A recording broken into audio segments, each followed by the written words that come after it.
So we just got done talking about how far in debt the United States is in terms of national debt. We're talking about in the year 2020, we're $27 trillion in debt. So who owns this debt? Who does the United States government owe that money to? So remember that basically all this money is tied up in those treasury bonds, those federal government securities, and those are outstanding debts on these federal government securities. So essentially we're trying to track who owns these government securities, who has those treasury bonds in their hands that the government's going to have to pay them back for those treasury bonds at some point in time. So in 2015, it was broken out where we figured out that the Federal Reserve actually held 13% of the total U.S. Treasury securities outstanding. So the U.S. Treasury actually held 13% of them. So that was basically money that's owed to the federal government by the federal government. Well, another 62% are held by private investors. So those are, a lot of times, those are actually members of the United States. Those are United States citizens that are those private investors. And these are individual households that want to buy U.S. Treasury bonds, or possibly businesses that want to buy these U.S. Treasury bonds. Because these U.S. Treasury bonds are considered very stable forms of investment, we have different individuals within the United States, households and businesses, that actually want to hold those U.S. Treasury bonds as a form of savings. And that actually accounted for 62% of the national debt. So basically 62% of the national debt is owed to American citizens. We get down here to the last percentage, and that's 34%. 34% is actually held by foreign governments or foreign private investors. So we have foreign individuals, foreign private investors, and foreign governments that are actually coming in here and buying U.S. Treasury bonds and federal government securities. So why are they buying that? Well, like I mentioned, the U.S. Treasury bond is considered one of the most stable forms of investment in the world. They know that if they buy a U.S. Treasury bond today, they're going to get paid back whenever that Treasury bond becomes outstanding, and they've got to exchange it back in. They know they're going to get paid for it. So a lot of federal governments and a lot of federal private investors, as well as domestic private investors, will actually put their money in these accounts or buy these government securities because they know they're going to get paid back for it. So, but 34% in 2015 was actually held by foreign governments and foreign private investors. So whenever we talk about the majority of the $27 trillion in debt, or that $19 trillion back in 2015, and we say, well, who owns most of that? Where does most of this debt go? Actually, the majority of it goes right back into the United States. You know, that 13 plus that 62%, we have 75, almost 75% comes back to the United States. So the interest paid that is made to the domestic investors or state or local governments is actually a payment to ourselves. So whenever that national debt is actually owned by the Federal Reserve or a federal government, a state or local government, or it's held by private investors, and in the United States, federal government is actually paying those loans back, paying off those treasury bonds, and those interest payments that are made back to those domestic investors, guess what? It just stays right here within our economy.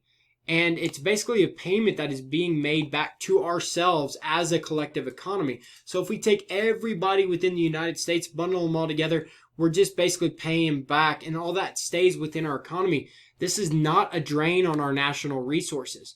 Whenever all of the payments made to these private investors, up here, the U.S. Treasury, the holdings by the U.S. Treasury, whenever or the Federal Reserve, whenever all of that is paid back to the Federal Reserve or the private investors that are domestic private investors, that money basically stays right here within the economy. All it is a transfer of income from taxpayers to bondholders, but it stays in our economy.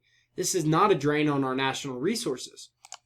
Where we get into a little bit of an issue, though, is whenever these interest payments are made to international investors, that does become a drain on our national resources.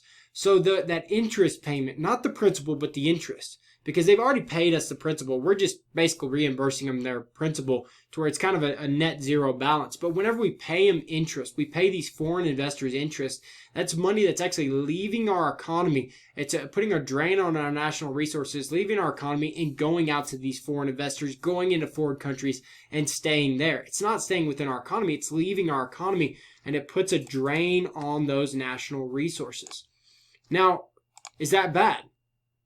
Well, at 35%, or sorry, about 34% that is tied up in these foreign governments and foreign private investors, it can be, the drain can actually become fairly high, especially if interest rates rise. So if interest rates rise, we're going to have a higher and higher drain on our national economy, on our national resources, meaning we're basically paying out more of our national resources and essentially owning less of our resources now, because we're having to pay them out to other countries and other investors from foreign countries, and that is a drain on our national resources.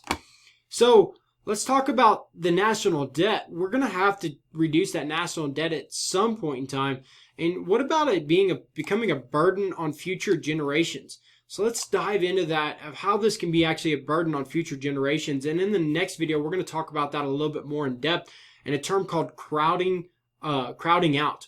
So whenever we look at that national debt, about $27 trillion in 2020, we should not really expect to retire or eliminate that national debt. We may get to the point where we're going to start to reduce that national debt, but look, we're looking at a very long time in the future before we're ever going to eliminate that national debt. But instead, we need to look at trying to keep a healthy relationship between debt and national income. So remember that debt is our GDP. How much are we going to be producing, or GDP, or that national income is the production of all resources here in the United States. So we need to look at keeping a healthy balance between how much do we owe people and how much are we making.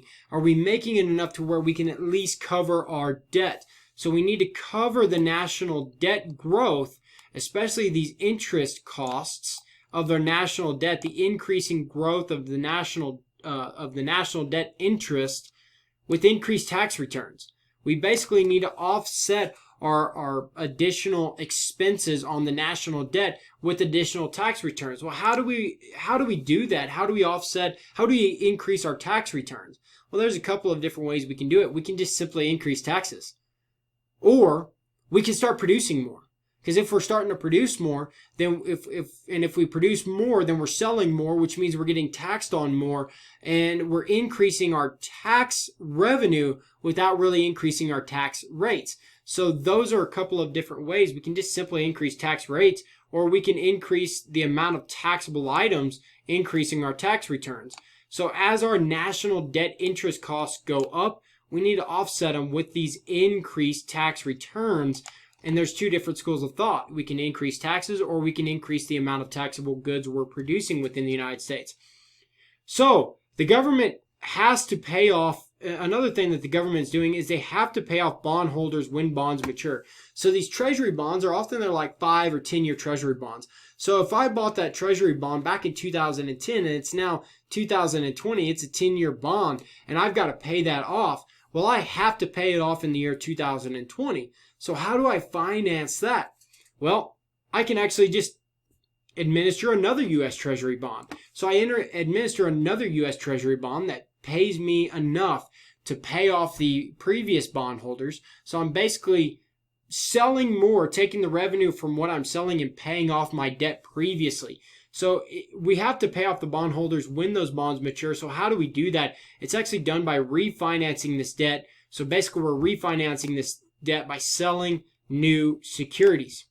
So essentially, long story short, is about 75%, 76% of the ownership of that national debt is actually held by domestic investors or the Federal Reserve, whereas about 34 to 35% is held by foreign entities, whether it's foreign governments or foreign private investors. If it's held by foreign private investors or foreign entities, it's going to cause a drain on our national resources through those interest payments. And looking towards the future about burdening future generations, Essentially, what we're going to need to do is learn how to increase our tax returns to cover the increased cost of these interest payments on our national debt. And the way that we're paying off the current outstanding bonds is by essentially selling new securities.